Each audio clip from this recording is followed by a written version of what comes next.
एक domestic electrical circuit में हम एक इलेक्ट्रिकल ओवन यूज़ कर रहे हैं जिसकी रेटिंग है 2 किलोवाट। सर्किट की वोल्टेज है 220, करंट की स्ट्रेंथ है 5 एम्पियर। तो अगर हम इस ओवन को इस सर्किट में यूज़ करेंगे तो क्या होगा, ये आपने बताना है। हर इलेक्ट्रिकल इंस्ट्रूमेंट को ऑपरेट करने के लिए पावर चाहिए। कितनी पावर चाहिए वो निर्भर करता है उसकी रेटिंग के ऊपर। इसकी रेटिंग है 2 किलोवाट, दैट इज 2000 वाट्स। तो ये कितनी करंट इसे चाहिए ऑपरेशन करने के लिए।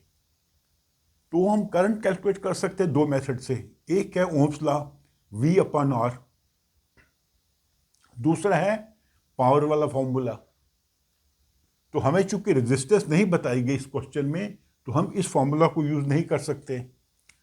हमें यूज करना पड़ेगा ये फॉर्मूला।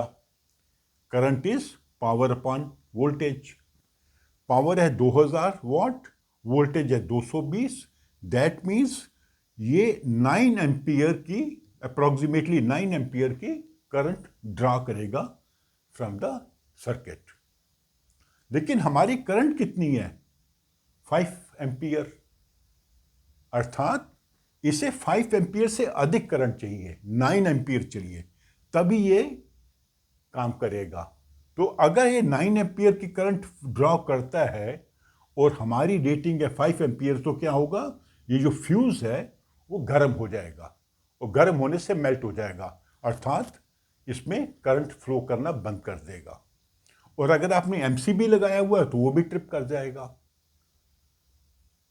तो अगर हम ऐसा अप्लायंस लगाते हैं जिसको 5 एम्पियर से अधिक करंट चाहिए, तो वो काम नहीं करेगा, क्योंकि या तो फ्यूज मेल्ट करके सर्किट को बंद कर देगा या एमसीबी ट्रिप कर जाएगा।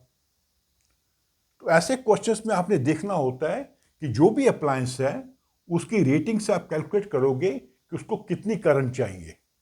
अगर वो करंट 5 एम्पियर के बराबर है या उससे कम है तो काम करेगा, अगर वो अधिक है तो काम नहीं करेगा। जैसे इस पर्टिकुलर सर्किट में 220 इंटू 5 1100 वाट का ही कोई अप्लायंस काम करेगा, या 1100 वाट से कम जिसकी वाटेज होगी वो काम करेगा। अगर किसी अप्लायंस की वाटेज 1100 से अधिक है, जैसे इसकी 2000 है, तो वो काम नहीं करेगा, क्योंकि उस केस में ये ज़्यादा करंट ड्रा करेगा। ज़्यादा करंट ड्रा करने से फ्यूज मेल्ट होके फ्यूज हो जाएगा, ऑफ हो जाएगा, या एमसीबी ट्रिप कर जाएगा।